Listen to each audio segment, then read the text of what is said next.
Hi hello friends, எல்லாருக்கும் வணக்கம். நான் மீன் குழம்பு தான் செய்ய போகிறேன். இது வந்து அயிரை மீன் தான். எங்கள் வீட்டுக்கிட்ட மத்தி மீன் வாங்கிட்டு வர சொன்னால் இந்த மீனை வாங்கிட்டு வந்துட்டாங்க. ஏன் இதை வாங்கிட்டு வந்தீங்க அப்படின்னு. நான் மத்தி மீன் தான் வாங்க போனேன். நான் வாங்க போகிறதுக்குள்ளே மத்தி மீன் இந்த மீனை குட்டி போட்டுருச்சுன்னு சொல்லுதாங்க. கோபமாக வந்துருச்சு. இந்த மீனை கழுவுறதுக்குள்ளே நீ கழுவும் நான் கழுவுன்னு எங்கள் வீட்டில் ஒரே சண்டை. மீன் வாங்கிட்டு வந்து அப்புறம் என் பொண்ணு தான் தலையும் வாழையும் வெட்டி கொடுத்தா. அப்புறம் நான் குடல் எடுத்து சுத்தம் பண்ணேன். ரொம்ப சங்கடமாகி போச்சு. நிறைய பேருங்க இவ்வளோ மீன் இதுலேயே 3 வகை மீன் இருக்குது.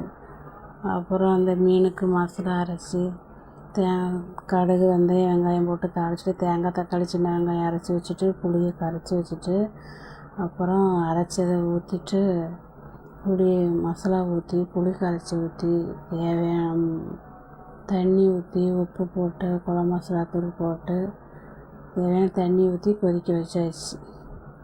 மசாலா கொதித்த உடனே உப்பு போட்டுருவேன். மசாலா கொதிச்சிருச்சு பாருங்கள். மசாலா கொதித்த உடனே மீனை எடுத்து போட்டுருவேன். மீன் பெரிய பெரிய மீன் ஒரு 4 துண்டாக வெட்டி வாங்கிட்டு வரலாம்ல, 2 துண்டாக வெட்டி வாங்கிட்டு வந்துட்டாங்க. நம்ம ஏதாவது சொன்னால் கோவம் மட்டும் வந்துடும். கடைக்காரன் என்ன சொல்லுதானோ அதை அப்படியே மண்டை ஆட்டிட்டு வாங்கிட்டு வந்துடுவாங்க. அப்புறம் எல்லாம் பெரிய பெரிய துண்டு வந்து நம்ம எடுக்கும்போது எல்லாம் அப்படியே உடையுது. இது மாதிரிலாம் எனக்கு மீன் உடையவே செய்யாது எப்போவும். அதனால் குழம்பு டேஸ்ட்டாக இருந்துச்சு நல்லா.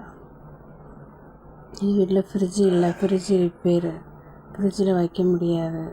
அதனால் எல்லா மீனையும் போட்டு குழம்பு வச்சு நான்